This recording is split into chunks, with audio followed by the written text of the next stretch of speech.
Et salut à tous, c'est Adjokulin et on se retrouve pour une nouvelle vidéo un peu spéciale car cette vidéo là je vais pas être sur un skyblock ou quelque chose comme ça, je vais être sur le serveur Zcraft. En fait pour vous la faire courte, je fais partie d'une association qui s'appelle Zgen qui est basée sur tout ce qui est un peu informatique. Donc il y a un côté jeu vidéo, il y a aussi un côté plus conception des objets 3D ou alors en découpant du bois avec une CNC, donc en fait une découpeuse à bois numérique, à commande numérique si je me trompe pas. Enfin, il y a vraiment tout un côté Fab Lab, donc conception, programme, enfin vraiment création. Et t'as un autre côté où c'est plus pour jouer, pour faire des lives aussi, parce que Zgen a une chaîne YouTube auquel ils font des live Twitch. Il y a aussi des podcasts qui sont organisés et ils ont un serveur Minecraft qui s'appelle Zcraft.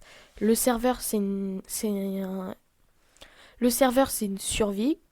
qui est ouvert seulement aux adhérents, qui est un lifestyle. Donc lifestyle, c'est quand tu tues quelqu'un, tu lui prends un cœur. Et il est ouvert tout le temps en mode lifestyle. Sauf qu'il y a un autre événement qu'organise Zgen. Un des événements, parce qu'il y en a plusieurs qu'ils organisent. Un des événements qu'ils organisent, c'est le Créatech.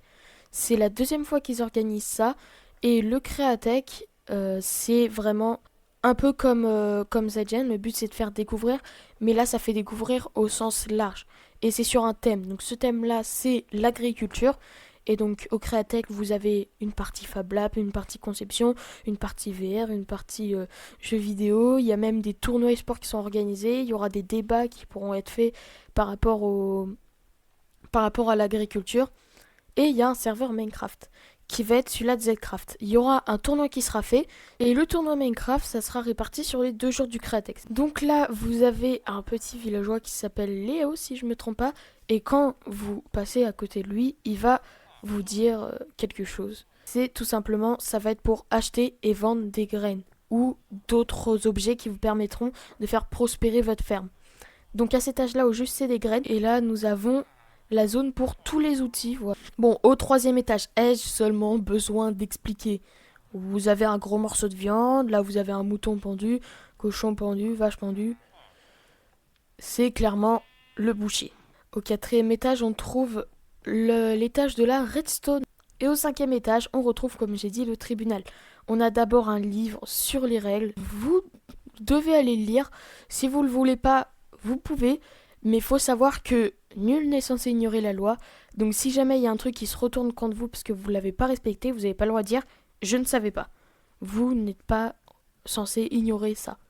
Donc lui c'est Jules et Jules va nous permettre d'acheter des animaux, donc d'acheter des œufs d'apparition pour les animaux, comme des chorus fruits et des netherwarts, bien évidemment en allant avec l'endstone et le sable des âmes pour pouvoir les faire pousser.